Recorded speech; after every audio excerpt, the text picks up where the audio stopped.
Yes. So where we've got to is the last full session that we had, we did the circling. I actually on the course yesterday, Jenny, I did the circling with the group there. It was amazing. I did just 40 minutes and it was absolutely brilliant. So I'm convinced that is a good technique. And when I do the workshop on the 31st of January, I'm going to do one of the sessions as a circling session because it's so powerful. So very happy with that. So we did the circling last time, and then the 2 weeks before that, we were on mindfulness of Vedana, mindfulness of feeling tones. Those of you who were there with very good memories might remember that my technology wouldn't let me do what I wanted to do on the day, and we ended up having, seems like we've got 3 people coming here. So I think there's a job to finish off there because it is such a critical part of the mindfulness program, the mindfulness of feeling tones, and it sometimes takes it does take repetition to really grasp its significance in terms of what how it can help us face our suffering, how it can help us turn reactions into responsiveness. Hello, Jean, Harold, and Anne. Nice to see you. All 3 people. You boosted the numbers to 17. I'm very happy with that. Yeah, I'm just going through what we're doing today. So you've not repeated anything. Thanks, So I'm going to revisit the mindfulness of Vedana. And actually bring in some of the things I didn't do last time round. Although I was very happy with the conversations that we had, which will mean when we gather together, those of you who wish to continue on the 18th of January, we will then be, from the practice point of view, getting into the mindfulness of the mind. I really start to look at the mind itself and not the conditioners of the mind, which is what the Vedana are. So that's good stuff. I still continue under living without a parachute. It seems to work. And I'll obviously be reflecting in my time away on what we can use this space best for. And then looking ahead again to next year, I think probably see how long it goes and how long people have an energy for it. But I would like to kind of bring back a circling session either in this space or as an additional space. So that's something some of you might be interested in. So I hope everybody's okay with that. I mean, if you have a need to keep meeting on the Mondays, then I'd just really offer it to you to sort yourselves out really. And if there's enough energy, I'm sure you'll manage that. So you've got an open email address list, so you can kind of talk about that, or you might want at the end of today to talk about it. It's up to you. I need to get away on the dot today, so we'll finish at 12 latest. Let's see how we go. Is everyone okay? So I'm going to go into practice. Anybody got any questions or anything before we move in to our session? Yes, Dan. Paul, did you mention? You may have already mentioned that I'm covering the next. I did at Heart Space this morning, so okay. Everybody's really happy on that. So yeah, thank you for that, Dan. Really appreciate it. All right. Yeah. So so anybody on the Monday morning session that wasn't there this morning for the last 2 weeks in December and first week in January, you're covering that, aren't you? The 9 to 9:30. Yeah. I really appreciate that. Thank you. It's okay. Of course, this is a different group. Yeah. It's there's a sort of Venn diagram. I think there's some transition on Tuesdays as well, and vice versa. So I'm going to do a practice around Vedana to start with, and then I just want to put a little bit of input in. It'll be very short piece of film for stimulation, and then break you out into small groups to discuss the film, and then we'll gather again, a bit more input, and then another discussion. That's the plan for today. Is that okay? Cool. So if you'd like to, mute your audio if you're not muted. Stop your video if you wish, it's entirely up to you, and we'll get on with it.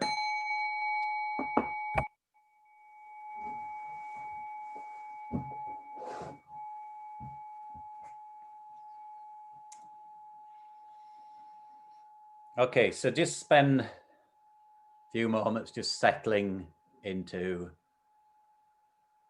your physical posture and into the space. Just adopting whatever posture is most comfortable for you.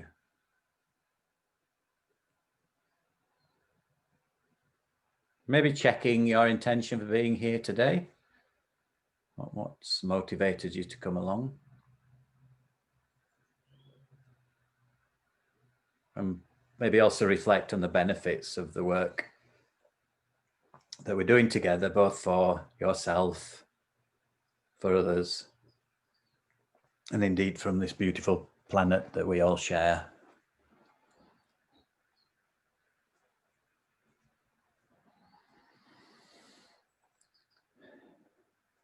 And just checking we are really grounded, connected to the floor.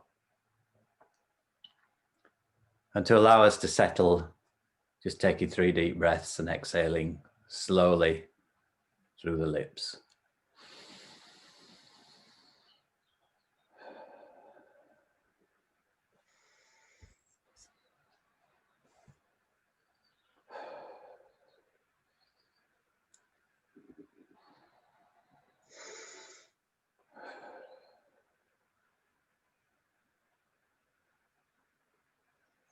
And then settling back on the natural in-breath and out-breath.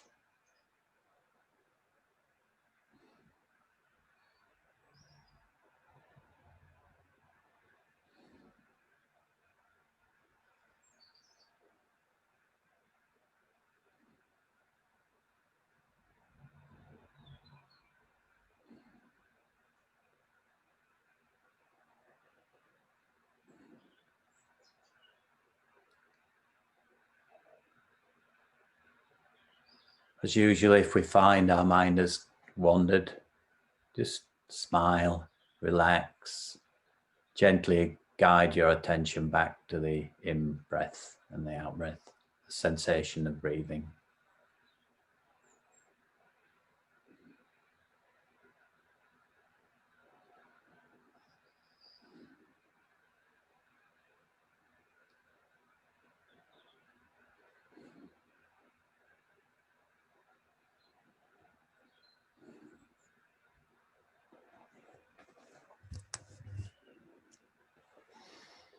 And then in order to sharpen our focus, go even deeper, we can notice where the breath is most prominent in the body, maybe in the chest or the abdomen,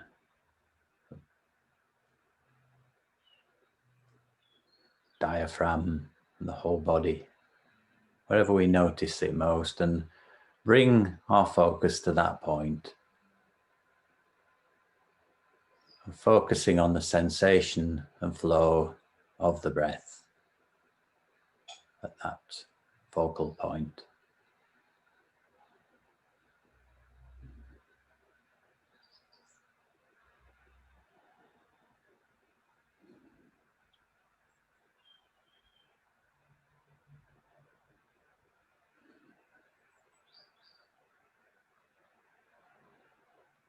And following the breath right from the beginning of the breath, along the length of the breath to the end, and then resting in the gap before the next in-breath comes along.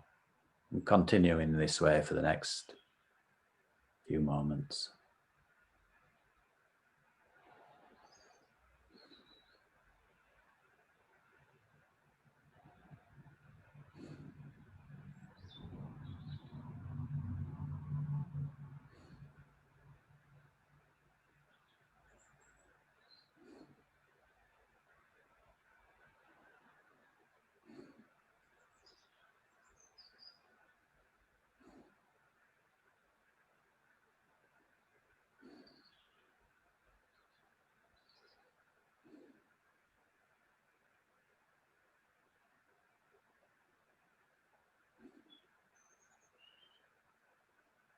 Now we can let the breathing in and breathing out drop into the background, into the peripheral awareness. So it's still there supporting our practice, but we can open our awareness to the sensation of the whole body breathing, the experience of the whole body breathing.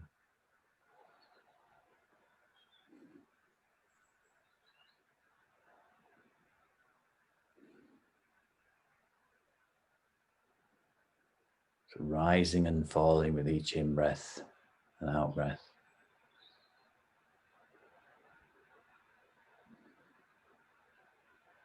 Expanding and contracting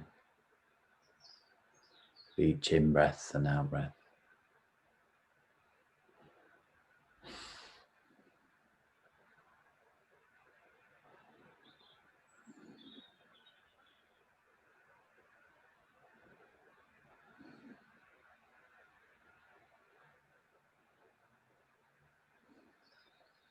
And then bringing your awareness to the inner landscape of the body, the sensations that are appearing and abiding and disappearing as we breathe in and breathe out.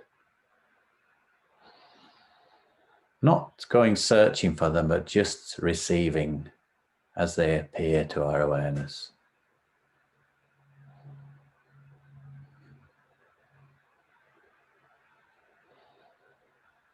And as we shine the light of awareness on these sensations, just notice if we're experiencing them as pleasant felt sense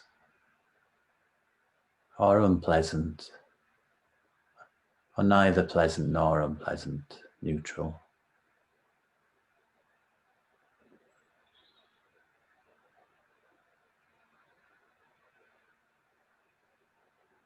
So we may have a pain in the shoulder, but don't focus on the pain, how we're suffering. Just focus on the unpleasant feeling tone of the pain, the unpleasant Vedana,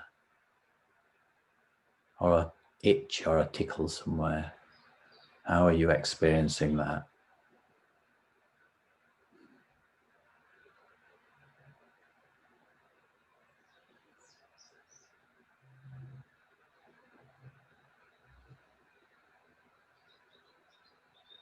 And if we're able to stay with the Vedana, we might be aware of how they arise, then abide in our awareness, and then eventually disappear.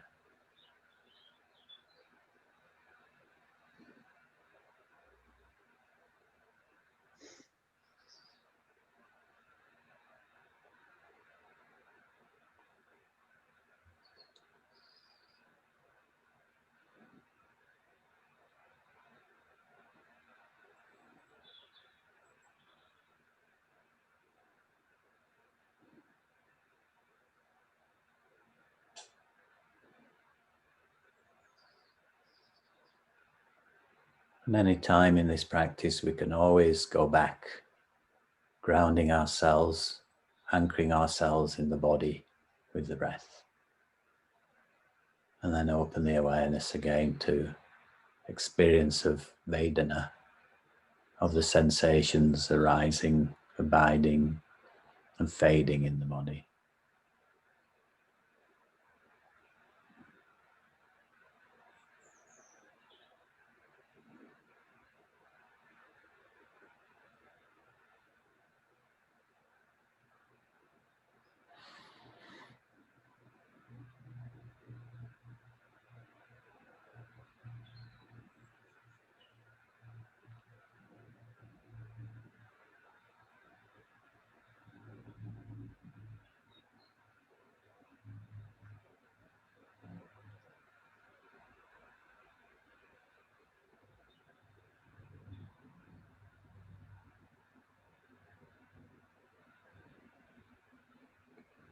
And now let your awareness of sensations just melt away and open your awareness to sounds.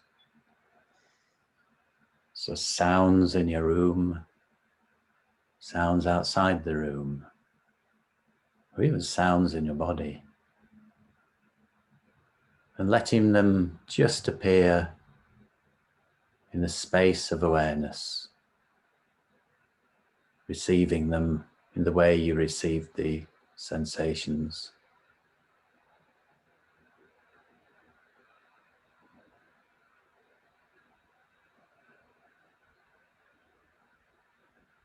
And again, Bringing your awareness to the Vedana, the feeling tone of the sounds.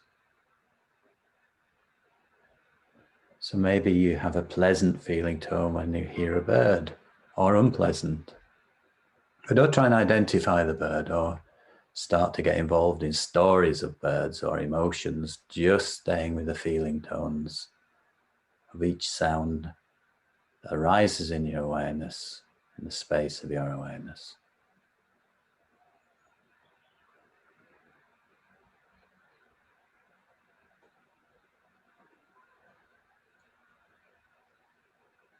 Also be aware of the absence of sound.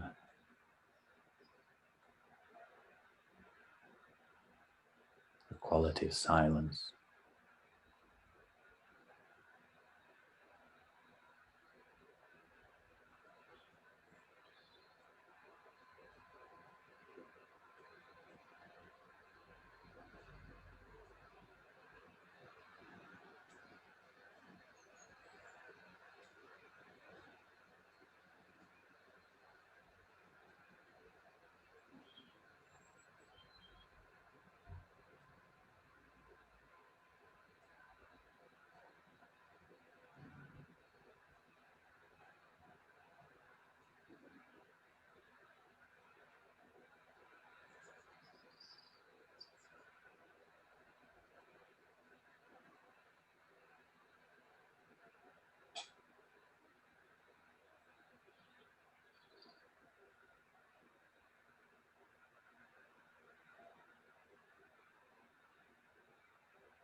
And that's just before we end. If you like, you can just open your eyes and look around your room and look for those things that create a pleasant Vedana in the room as you look around. So opening your eyes, looking for objects, visual objects that prompt a pleasant Vedana.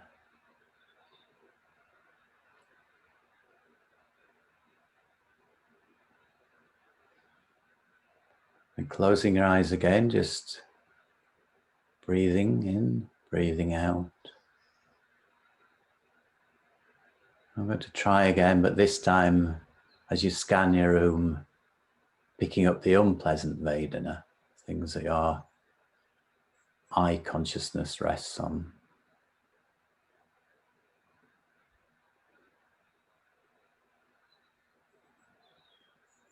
Just experiencing that Vedana, how it is for you, and the pull to go beyond some irritation or anger or whatever emotion it might provoke, or thoughts that might come then, and avoid the thoughts and try to stay just with the experience of the Vedana.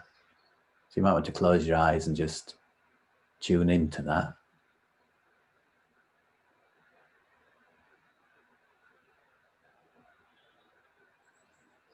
Maybe noticing the pull to mental state, to a narrative, story, emotion, and avoiding, if you can, resisting, staying with the Vedana.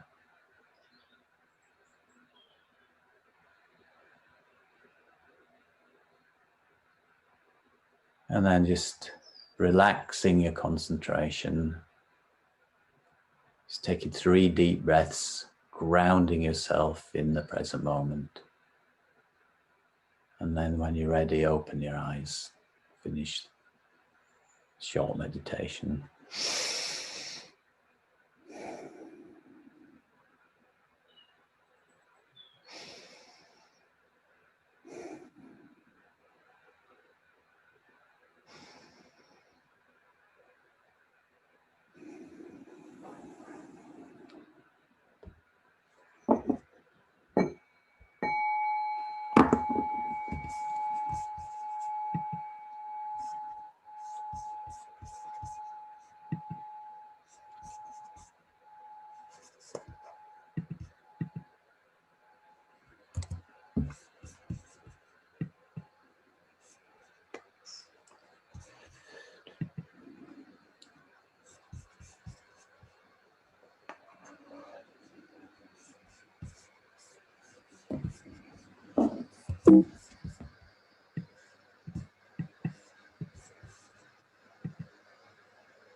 Okay, are you seeing my screen? Yes. Good, thank you. Okay, so we're back with the parachute. I'm going to show you a short film now. I'm not going to say anything about it, actually. What I will do is I will play the film, and then I'll tell you what the questions are I'm going to ask, and then just put you into breakout rooms for a 10-minute discussion about the film and your reaction to it and Vedana. So let's go straight to that.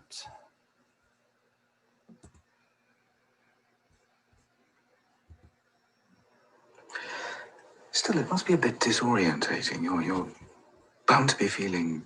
What? What am I bound to be feeling? People don't think anymore. They feel. How are you feeling? Oh, I don't feel comfortable. Oh, I'm so sorry. We, the group, were feeling. Do you know, one of the great problems of our age is that we are governed by people who care more about feelings than they do about thoughts and ideas. Now, thoughts and ideas.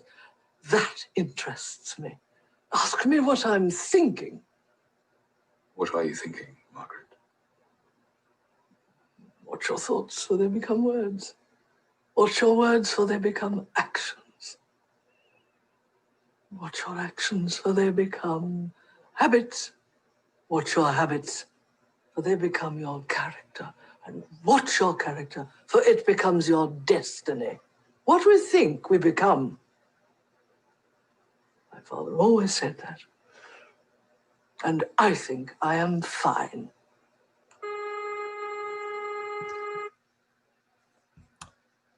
So I'll just have a look what I'm going to be asking you to respond to the film. So just bear with me a sec. Right.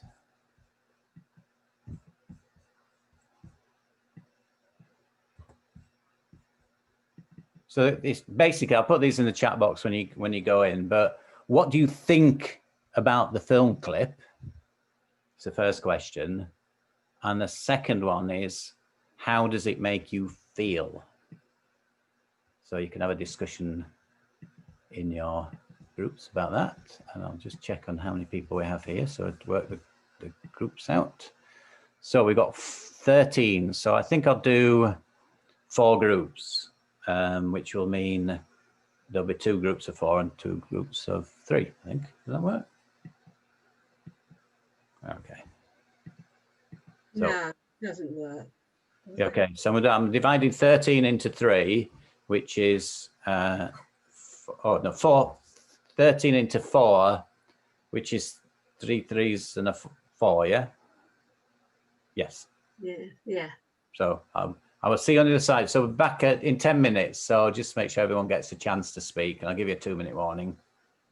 Enjoy. And I'll put the question in the box when you get in there. And just make sure the Shacklefords aren't shacked up together. No, they're not. Good.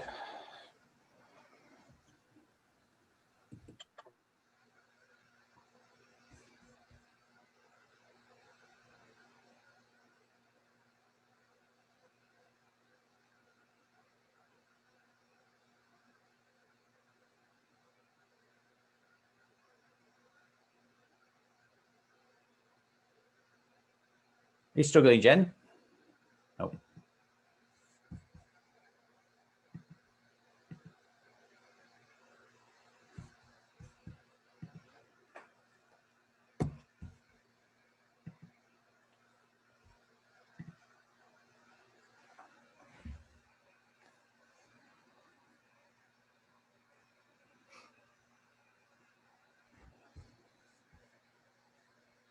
Little bit.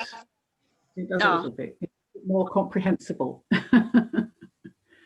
So I heard this called a chatter storm over the weekend, which I quite like. So I'll just invite you just to, put any reflections that you've had after seeing the film, and then your conversations in the chat. That's the first way. Just general reflections. But of course, that isn't easy for the introverts. Well, we'll exclude the introverts, and actually Murray and I and Jenny have got a book coming out, and it's called Yeah. you know about this shout. What's the second? There's a nightclub now about shouting in a world that can't speak up. Anyway, and it's voluntary. This. I bought the quiet book. Did you? Good. I have. I haven't started it yet. Okay. I can start. Yeah. So sorry, me, sorry. Right. What we're going to do, let's do this properly. Let me kind of practice what I preach. We're going to reflect for 30 seconds on our experience in the breakout rooms, and we're going to reflect on just what's coming up for you now, having come out of the breakout room. So what kind of thoughts and ideas that you're having, and then in 30 seconds I'm going to ask you to start putting your thoughts and ideas and reflections in the chat box. Yeah, okay, so I'll time this.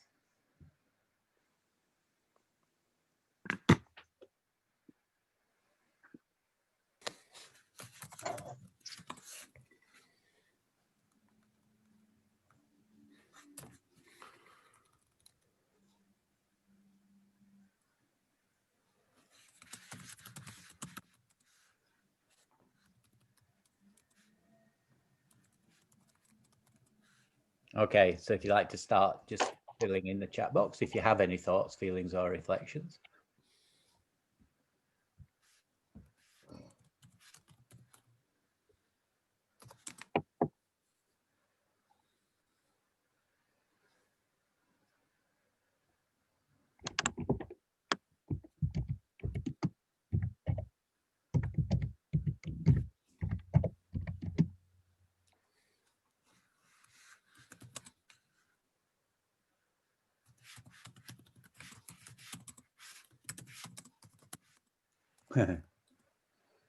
Okay, that's yes.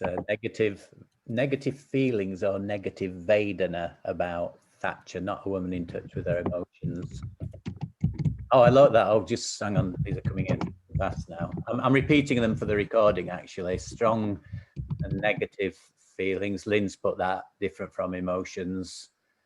Thoughts and feelings are interconnected. They are indeed. And it depends how we're defining feelings again. So anger and resentment towards Margaret Thatcher, which was surprising. Interesting, Faye. Right, okay, we might open that one up.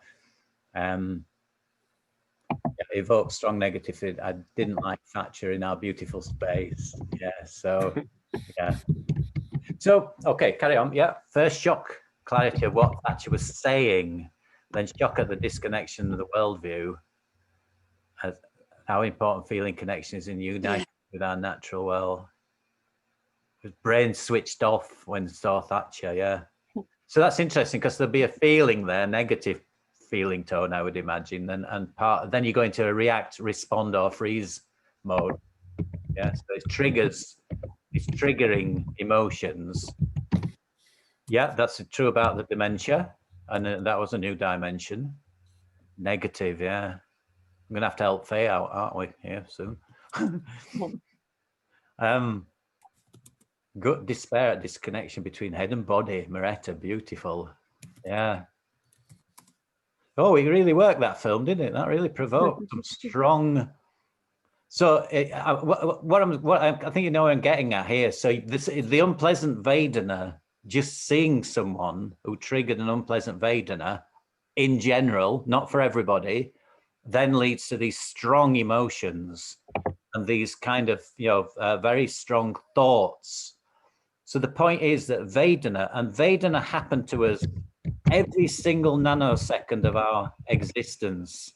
The Vedana comes when our consciousness meets our sense consciousness, and our mental consciousness meets a sense object or a mental object.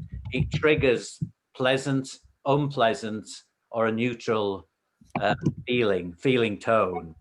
That then, if we don't pause there with the feeling tone, will very rapidly, instantaneously move to a thought or to an emotion. So the Vedana are mind conditioners. But I walked around for most of my life totally unaware of this is what was going on in my mind. Yeah. So, you know, you sort of, yeah, and unfortunately, the word feeling, people think we're talking about emotions. We're not now. We're talking about a precognitive experience that's with us every time our senses come into contact through taste, touch, smell, vision. Not frozen. Paul. Frozen. Oh, every time sent. Sorry, You You froze then, froze. Paul. I froze. I'm back. Yeah. You're Yeah. back now, but Sorry, I think we missed the last sentence, really. yeah. So I said every second of our existence, our senses are in contact with sense objects through the five senses and the mental function as well. So we are continuously experiencing feeling tones continuously, and it's happening all the time. And all those feeling tones, either consciously, because we can bring them into consciousness, but most of the time, if not all of the time, unconsciously, our conditioning, our reactions, our thoughts and our feelings. Okay, so you know, this is this idea gap between stimulus and response. If we can start to notice feeling tones, we're getting like an alarm system going that this is going to condition a thought, or this is going to condition an emotion. And if we sit with the feeling tone, it will just gradually fade away because it follows the law of impermanence. And we're left with a gap, a space in which we can then decide how to respond. So this is like the cracking the code of suffering, if you like. We suffer because of our reactivity. How do we turn our reactivity into responsivity? We hold the space by staying with the feeling tone. Does that make sense? So, and we have to practice this, and we can practice it. Ros and I have this second language now. We can oh, unpleasant Vedana, oh, pleasant Vedana, you know, and even that stops you reaching for that extra piece of pizza, or going off and buying something, or punching somebody in the street, you know, or whatever, or shouting at somebody, you know, or kicking the cat, or whatever, or, you know, spending too much time with the cat, or, you know, it just gives us this pause. And it's like, if you've got an anger problem, for example, then anger starts with an unpleasant feeling tone. And it's almost like, so if there's something triggers your anger, it's almost like it has to start with, it's like a fire. It has to start with striking a match. Now you can blow a match out, but normally the fire is raging before we can do anything about it. So we start to get to know our body and our mind better, so that we can tune in, you know, to when that feeling tone is, you know, when we're getting a feeling tone from a particular reaction to something. And, you know, the stronger feeling tones will be the ones that trigger, condition stronger emotions and stronger mind. And it's just practice and awareness. It's basically just mindfulness of being more in tune with our every moment experience.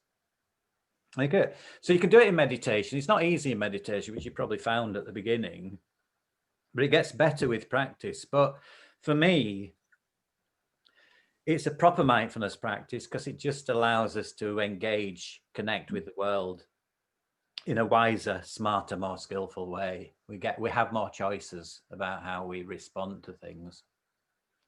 Is that okay? Is there any questions at this stage? I'm going to go on to a little bit more of the theory and then have another breakout session. But we've got lots of time at the moment. So anybody got any comments? Yes, Dan, you're muted. Moretta was first. Okay, sorry, I missed that. Yeah, Moretta, please go first. I mean, what a gentleman. Well done. Thank you.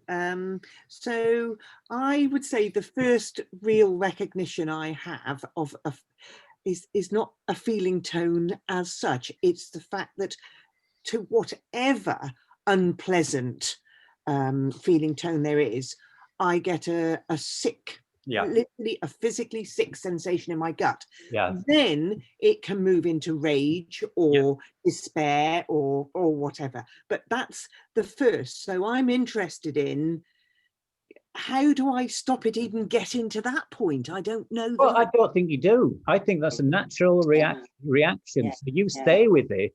You embrace it. It's like the poem about the unwelcome visitor. Yeah. You welcome that feeling, because and as you stay with it, it will pass. And that's the point. You've got a gap between where it might lead you. So it's a real gift to be able to have that level of self knowledge about how you experience, and then you just sit with the discomfort. And it will go. It's much better than the discomfort of when you do whatever it would lead you to do. That's the point. Yes, so that's, you're bringing it in to your consciousness, embracing it. Yes, Dan. Yeah, that's pretty much what I was going to say, that it's taken me such a long time to feel gratitude and acceptance towards my thoughts, these sense perceptions, because of course they're absolutely vital. When balanced and reoriented, they're absolutely vital in our engagement with the world. Yeah. It's just that they've sort of turned into this dominating monster, both our emotional reactions and also the kind of racingness of our thoughts. Yeah. But without either of them, what's the polite word, stuffed. That's not another one, but I'm pleased you said stuff. Yes. Yeah, lovely. Yes. Yeah. Yeah. Murray. I'm sorry. I'm really struggling on the screen today to catch people. I've got Murray, so I hope I overrode somebody else's. Yeah, nobody else wanted to speak. I didn't see any. I was just wondering if Vedana is about nice feeling as well, though. Oh yeah, pleasant feelings is too much, but the journey of pleasant feelings, if we don't recognize it, is addiction, because we want more of them and more of them. Yeah, so cursed we are, aren't we? Well, not necessarily, because this is about, one of my favorite lines of poetry comes from William Blake, who says, he who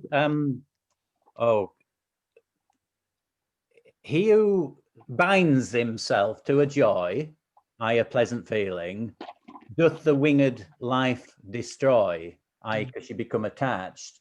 He who lets the joy fly past does live in eternity's sunrise. So it's like, really, really enjoy life in the moment. Yeah, when you have a moment of bliss or enjoyment, enjoy it, but don't become attached to it and want more, because then you go down that road. And this is a prescription for why we get addicted to things, and we're all addicted to lots of things. We can actually deal with some of those by recognizing when the urge is there. Yes, Murray. So is there something then about deferred gratification, so that if you allow the gap in a nice feeling context, then you've got something to look forward to, you know it's going to happen. Like, I don't know, it's easy to think about alcohol. You're not going to drink for a week, so you're deferring that pleasure.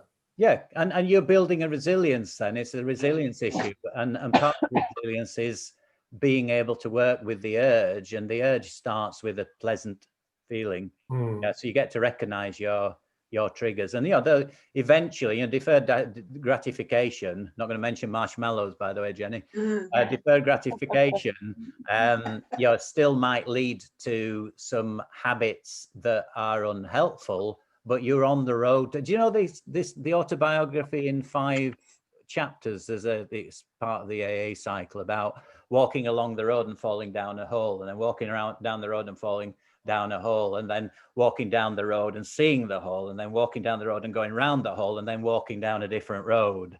It's that kind of journey, so you're kind of training yourself to be more resilient and more mindful and giving yourself more choices. So the answer to is deferred gratification is definitely part of this. Yeah. Any other comments? Yes, Dan. And the other thing I found myself remembering the other day was Gurdjieff talked about the non-expression of negative emotions, which I think is really tactically useful, but also the kind of the doing mode has tended to regard that as a license not to feel negative emotions, whereas to both vividly feel them and then also have the choice about either not expressing them or how to express them. Yes, same thing. It's yeah, a good mix. Yeah, it's a similar thing. Yeah. I used to get this in the workplace, that busy people are sometimes escaping to action. The doing mode is often escaping from something that you need to be with, and that's why people get addicted to work. They're not really, in some instances, facing up to some challenges that could be better resolved by some inner work or some psychotherapeutic support or whatever. So yeah, I agree. Take one more before we move on. Yes, Lynn. Just thinking, as we're speaking, it's a fine line though, isn't it? I was thinking between, certainly with the pleasant Vedana, between, sort of sitting with them and allowing them to pass and enjoying the moment. Yeah, in a sense. It could so easily become, a dampening down of any kind of pleasure, I think it's a really good point, actually. I don't know if anybody else has anything they want to comment on that. And okay. Yes, Wendy. I was just thinking that sometimes it has been my experience as a nurse has been that sometimes it's been necessary in order to be able to do the job, because part of the if you like the defense against the stress and trauma of the job has been to get on with it rather than stop and experience the feeling. Yeah, I suppose that's kind of building resilience elsewhere, isn't it? That as long as you're looking after yourself from the impact of that, otherwise, if you're just doing, to get on with the job, then you're going to come hit a wall anyway, aren't you? So it's getting that balance. What was coming to mind was the wisdom prayer in response to Liz, to Lynn. That God give us, or whoever give us the gift to accept the things we cannot change, have the patience to accept the things we cannot change, the courage to change the things we can, and the wisdom to know the difference. I think we could apply that to a pleasure principle as well. To give me the wisdom to know the things that I will embrace and indulge in, and have the patience to not go too far. There's some kind of balance there's some kind of wisdom call to me in what you said, in that those different responses to pleasure. But I also think that it's that being with the pleasant Vedana is all, pleasant Vedana is also on a stage to bliss. So even just being there with the pleasant Vedana, I would imagine, is a very pleasant place to be. It's when you were seeking more of that pleasant Vedana. So it's kind of what I was saying at the beginning, I think. Does that make sense, Lynn? Yeah, okay, that's helpful. That's helpful, thank you, Yeah, we talk about embracing suffering, like we turn to suffering and we embrace it. We also embrace joy. We really make the most of the moments when they're there. And again, it's back to the whole kind of simplistic essence of this, is just being in the present moment. And not thinking, oh, it's really nice, this holiday I'm having, but it might not be the same next year. Yeah. This might got a hand up, Paul. Greta. Pardon? Maretta. Yeah, sorry, Maretta. Yes, sorry. Again, I just want to, because what you made me remember, Lynn, is that for a lot of my life, I was so into all the dealing with the unpleasant Vedana, if you like, that even when a pleasant came, I would ignore it and get on with, some blah, blah. And my son just once said to me, he said, Mum, you can actually just sit in the joy of it for a while. Yeah, yeah. And I think so, you know, I think there is something about let's allow ourselves some joy. And I think I took his thing on board. Good. The other thing is, I just want to respond to Faye, because I really understand. I think, you know, we're all kind of hate Margaret Thatcher, you know, and it's still only a perspective, you know, and this idea of, you know, we have to be careful there isn't a truth that, you know, there's somebody there that we all project hateful person on. And I'm generalizing here to make a point. And you know, there's something at the end of the Big Love Festival, it was Ossolita said, you know, says, if we're able to change our perspective, we can change our life. And I think that's such a powerful thing. And I think that is one of the powerful qualities that this practice can give us the possibility to do. You know, so if we're experiencing you know, an unpleasant Vedana, and we have a pattern, a habit that leads to, by actually sitting with it and knowing we have a choice how we respond can change, you know, the reality of that. And that, you know, we have it's an emptiness teaching, actually, that we always can choose how we respond, and we can take different perspectives.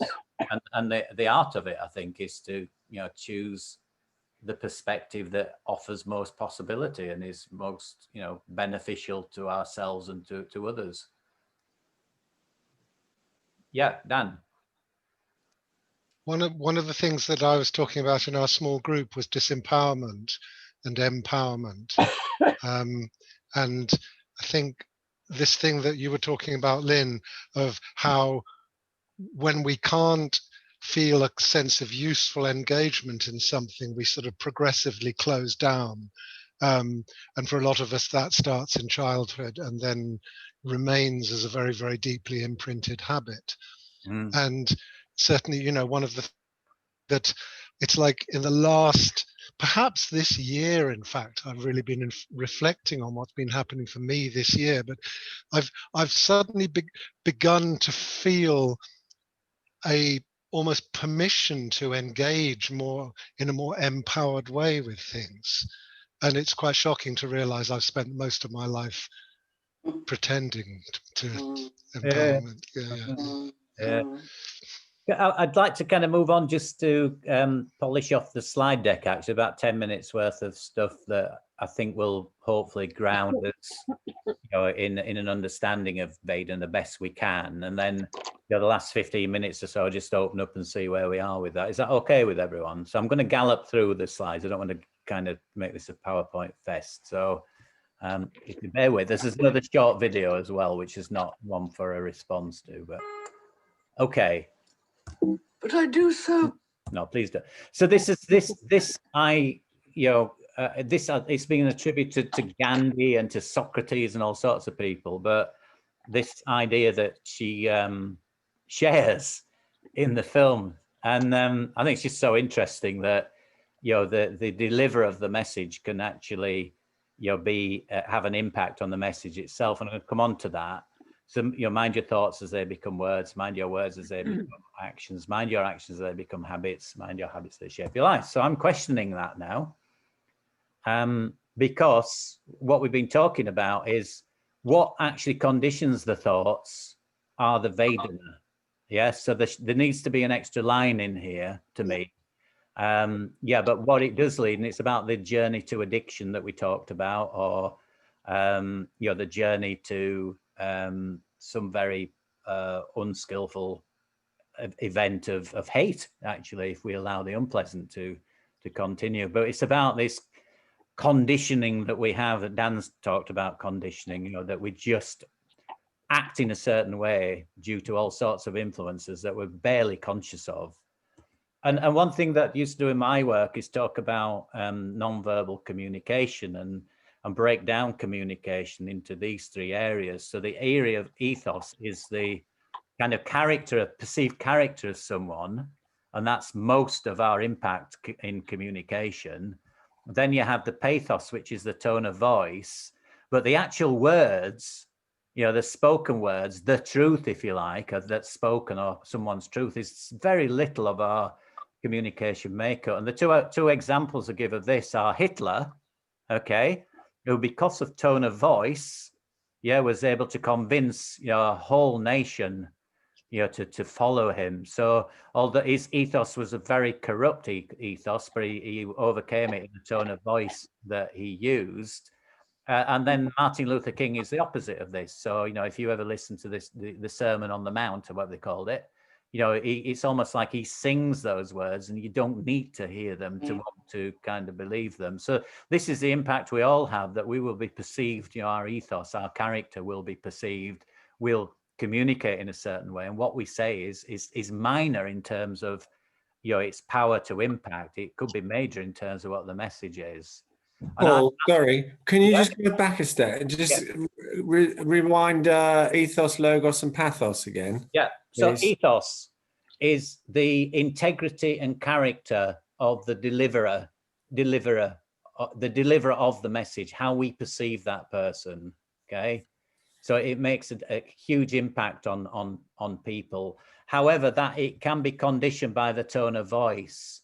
Yeah. So Hitler was an amazing orator and was able to kind of get his flawed message over to a whole nation, whereas Martin Luther King was able to do the same thing from a positive point of view. But the main point of this is that in communication with others, most of the impact that we're having is coming non-verbally. So however true your words are, it can be lost in the power of these non-verbal parts of the mix. Does that make sense, Murray?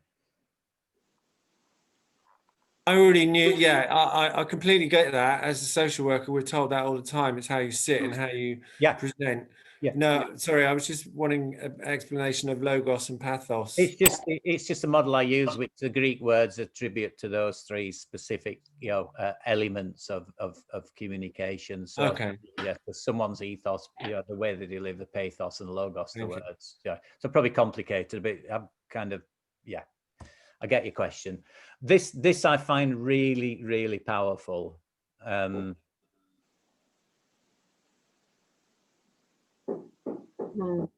if you check it out, and maybe not for everybody, but I think to a greater degree, you check out who's influenced you. You go away feeling really nourished and empowered, feel really encouraged and empowered by someone. You remember that person, they made you feel good. If they make you feel bad, if you've been bullied by someone, you might not even remember the details, but you will remember how that person makes you feel. And I think this basically is, affirmation of the power of Vedana as well. And then this goes back some time. You might know the work of John Wellwood. Is a great writer. He's a psychotherapist and writer. But this basic, so if you look on this side, it's about intensity and focus. So here you have a kind of diffused energy, which becomes more focused. And here you have a movement of awareness. So this basic aliveness, I think, is the sort of basic joy that we have, underneath our kind of persona, this vibrancy. And that then moves into felt sense, which is, almost the physical Vedana.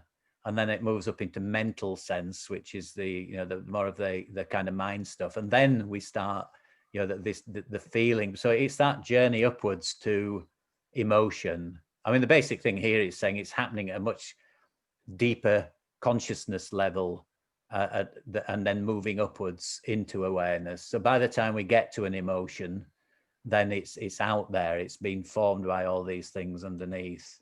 And this was the Vedana definition, which I think we're pretty much familiar with now. And I just want to show you just a short film from Jack Cornfield about these things, and then we can open up again to, just one other thing, and then we'll open up to a discussion.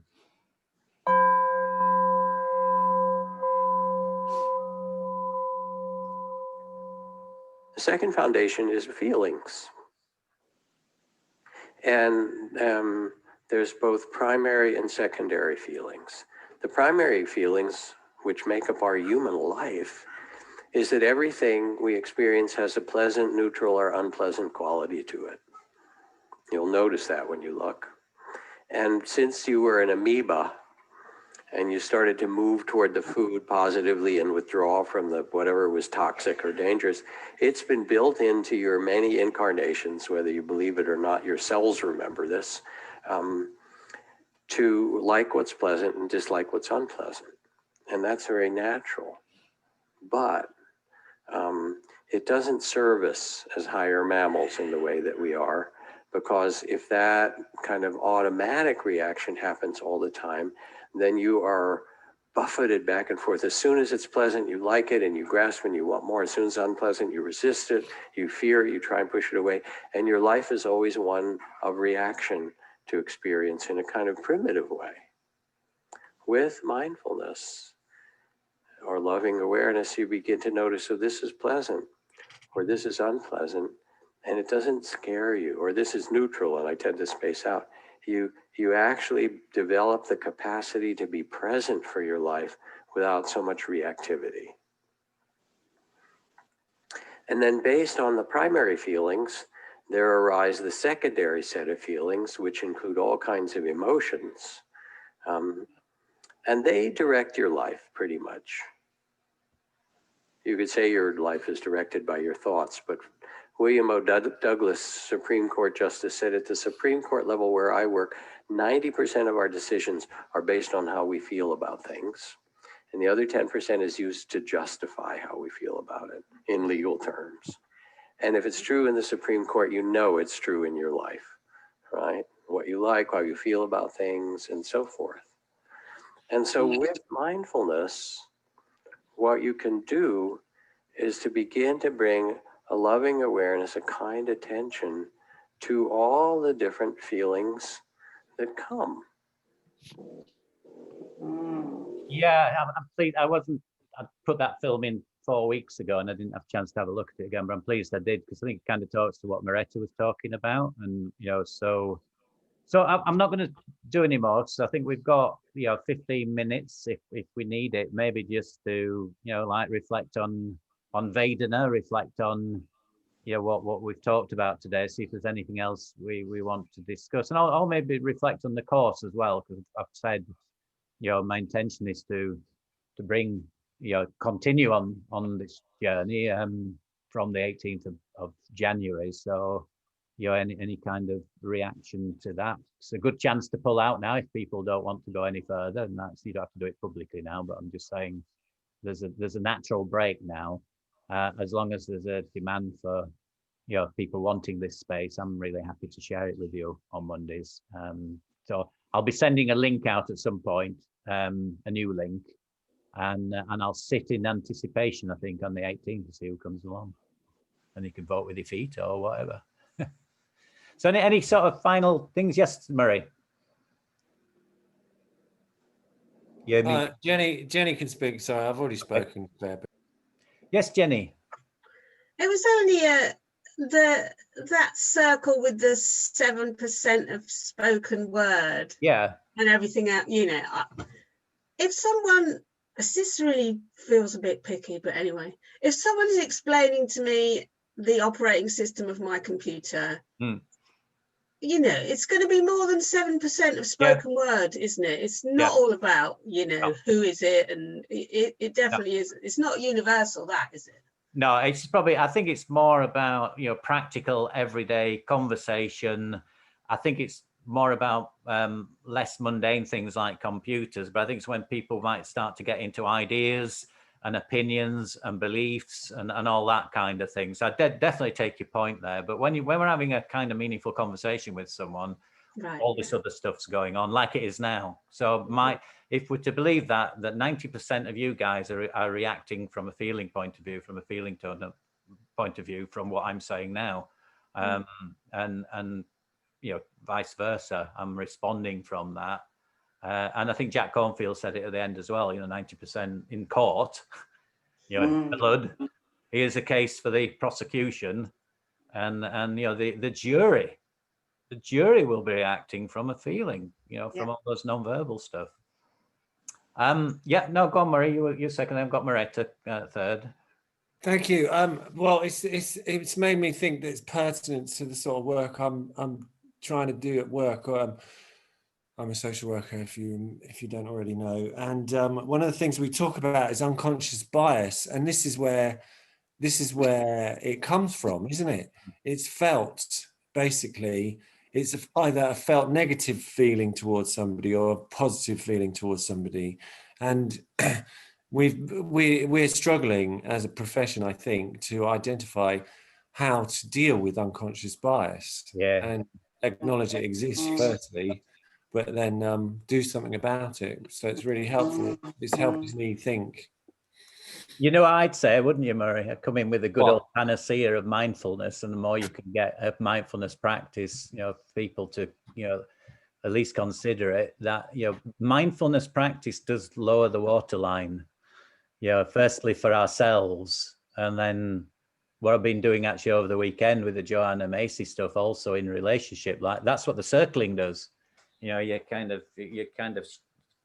up the bell curve that we showed, you're moving deeper into the less conscious kind of, and then you get to the unconscious with it, with the bias, but it's a journey downwards there. Beretta. And so then it's carrying on from Murray, really, is that I worked as a senior manager in a government department for years. And what I realized is that these really senior men would apply this rationale, this is what's happening, this is how, and I learned, and I was just flabbergasted, because actually they would have a gut feeling about something. You know, it was an emotional response to a situation. And then I actually could see them go backwards to justify their what they were thinking, but it was all emotion. So really, I'm just supporting what you're saying. But it was the fact. But I've not had. It's lovely to have this, because it was such a painful thing for me to think I'm never going to be able to deal with this, because they're cheating. You know, they're cheating in terms of they're using their emotion, and then their very clever mindset to justify it, and their logic you can't challenge because they've gone backwards and they've made whatever logical step they wanted to make. Yeah, thanks. Lynn.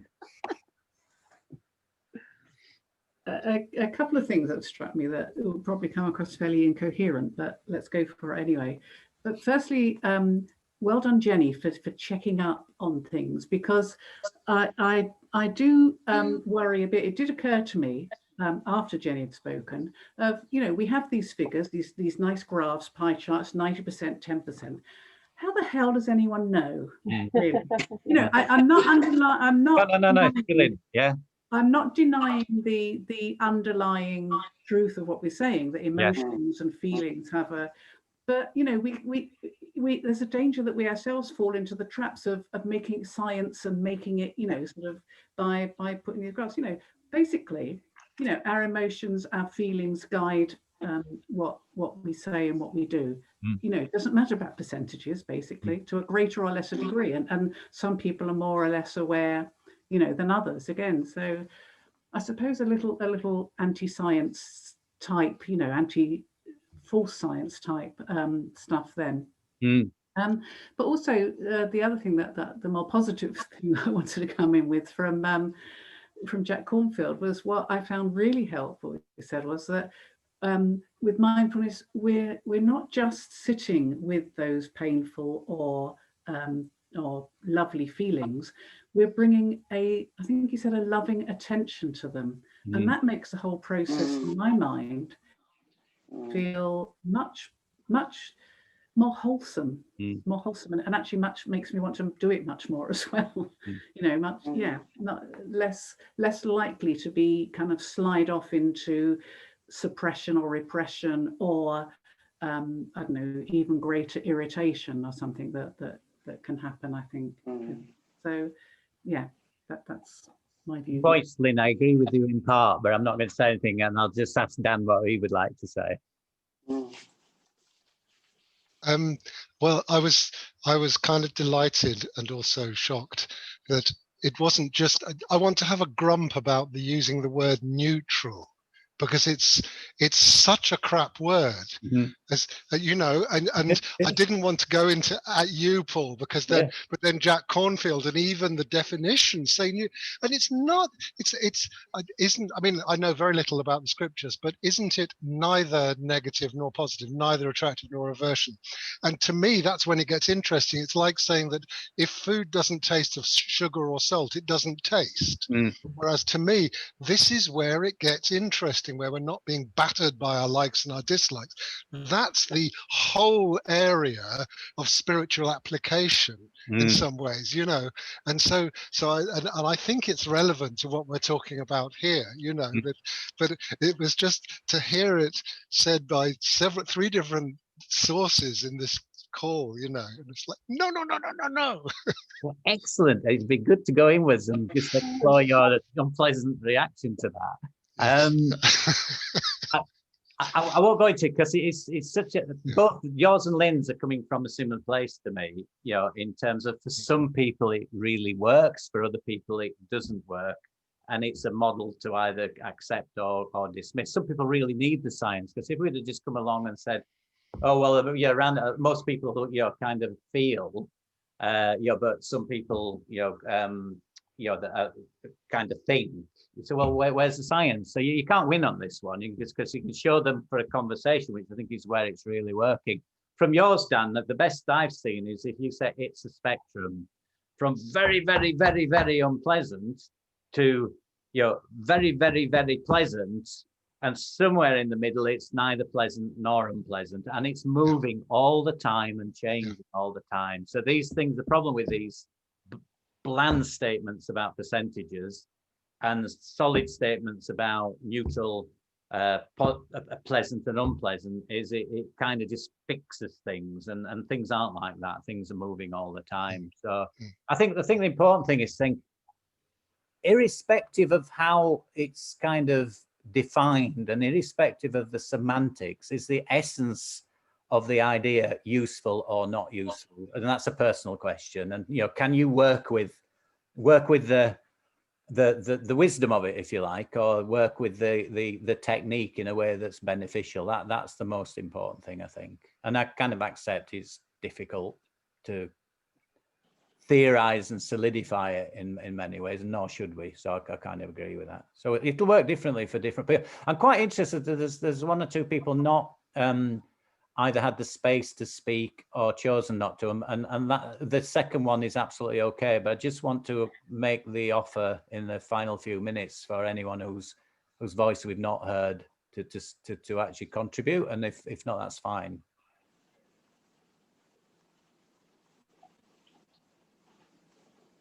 Cool. Okay. Didn't want to go away with you thinking that we hadn't allowed you space. That's fine. Right. So we've got just a few minutes. I'd like to finish before 12 because I need to rush away. Is any final thoughts? Feelings? Gratitude. Thank you. Thank you, Anne. And many thanks for this space and this group. It's absolutely a really wonderful support and rich. My brain doesn't work very well at the moment, so it's really hard for me to actually fully engage in my thought processes are so slow and so behind. They're still catching up from 6 weeks ago, so it's really tough for me to really kind of fully engage, but it is kind of working in some way, and it's I'm enjoying the richness of the diversity of people's backgrounds and experience, and it's lots of food for thought, although almost as soon as I go out of this room, back out there, it still slips away. But whilst I'm in this space, it's really the support that comes with me out of the door, though. The intellectual may not, but the support that I feel from this group is really wonderful. Thank you to all of you. Thank you, Anne. And to you, Paul. Thank you. No, really appreciate Very it. special, very special group. Thank you, Anne. I saw somebody else. Yeah, Lynn. Yeah, no, I mean, Anne said it so much more beautifully than me, but yeah, gratitude for this group and the chance to really explore stuff and to disagree and to you know, to meet with people with different views, and in the, you know, the conversations of breakout rooms, I've found, you know, my thinking has really moved on, you know, in sort of chunks and steps. So thanks everyone, it's been great. Yeah, thank you. Can I just check out, because I think Faye was a little bit kind of unbalanced about the conversation. I'm conscious she's disappeared, so I'm going to reach out to her afterwards. But was anybody in her room, and was she displaying any? Yeah, Jenny, do you want to say anything? I just don't want to. Oh, she was fine. She just said that in Singapore, Thatcher is seen as a heroine, and she was just really shocked that we were so strongly saying, "Oh no, that's not what it's like if you were brought up with Thatcher." So you know, she's young. She'd not really experienced it. It was just a historical figure that everybody said was marvelous, and we just no. So she wasn't upset at all. All right, good. Thanks for that. Yeah. Yes, Jude. Actually, I think Paul was going to speak first. Paul. Pete. Oh, sorry. Pete. Yeah, that's okay. No, first of all, about Faye, I don't know if you saw her chat that she had to leave early, so there's nothing. Oh, good. All right, it's me being super sensitive. So thank you. Yeah, I've got that. And I just would like to say to you all, and especially to Paul, of course, that here from Holland, I'm very grateful for this platform, and I have one big hope that whenever there's no deal, there will be a place for me in January. Absolutely. Yeah, I can Will you be allowed to cross the border? Absolutely. Just personally, thank you for your support. You're almost never present. I really appreciate that. So it's a mutual feeling there. Thank you. You are on the inside. We're on the outside, Pete. Yeah, we're coming over to you. I've been to Pete. Yeah, we'll all come over to you. But he's got a lovely house, and I'm sure he would. Yeah, he would there. Yeah. But tomorrow we're going here in Holland.